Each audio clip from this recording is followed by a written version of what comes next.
In 1967, when we'd only been here 3 years, we lost our beloved daughter, Lynn, who died just before her 4th birthday. And I was really kind of lost about that because I didn't know.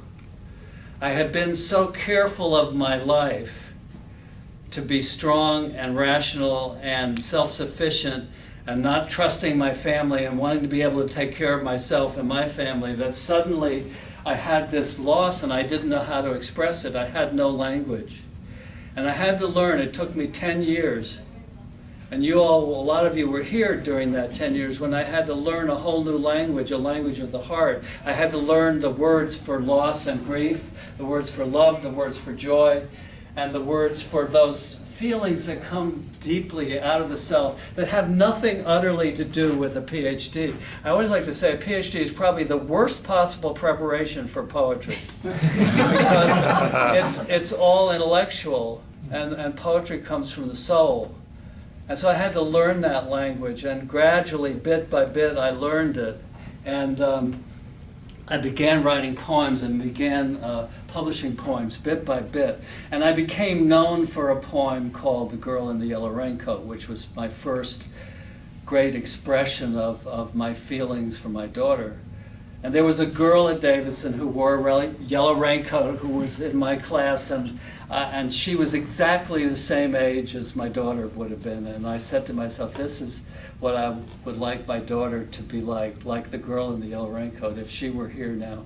And this girl's turned out to have a pretty remarkable career. So I wrote the poem, and this is it. The girl in the yellow raincoat waits on the sidewalk outside my window. The flower in her hair is wet. She stands very still, her eyes focused upward on something I cannot see. She does not move, but she smiles slightly. Perhaps she plays the cello, and she is humming Bartok silently, making the bow ripple with her tongue against her teeth, or maybe she is waiting for a bus to take her to her lover, or she has read a letter from Paris or Istanbul, and she smells coffee and chestnuts steam roasted, and she hears in the cobbled streets the cries of vendors under the aged curves of bridges.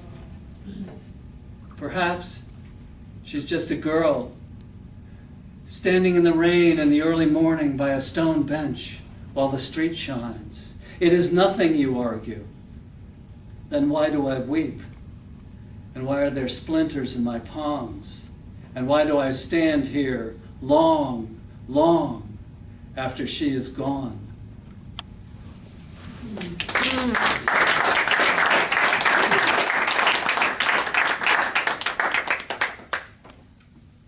So now I'm going to read it. So I started teaching creative writing at Davidson. And 1 year, not too long after that, I got a poem from one of my students.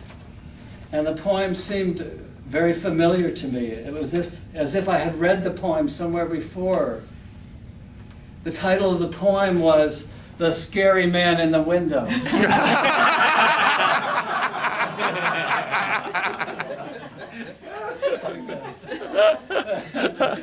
Damn, you guys are much smarter than anybody else. I've done this before at other meetings, and I've said the title and gotten total blank. We know you better. The what? The scary man in the window stares at me as I stand on the sidewalk outside in the rain. I am pissed off. This flower in my hair is wet. I cannot sit down on that stone bench because it is also wet. The bus is late, I have cramps, and I'm having a bad hair day. My old tattered slicker lets the rain seep in. Oh God. That man still stares at me.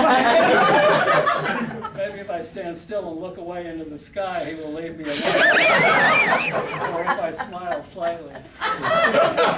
just another leering man. If he comes outside, I will scream. Mother calls me cynical. Maybe I am, but perhaps he's not an ogler at all, but a poet.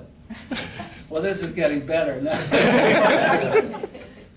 A poet, watching my every subtle action, curious like a child, wondering where I'm from and where I'm going, if I've been to Paris or playing instruments, or if I like Kerouac or Bartok or Degas, or if I have a boyfriend somewhere in the city. Or maybe he's just lost his lover, and I remind him of her, and he watches me longingly, gripping the window frame as he remembers. It is nothing, you argue. Then why do I stand paralyzed in the rain, quietly suffering his gaze, struck with a bizarre craving for chestnuts and coffee? Any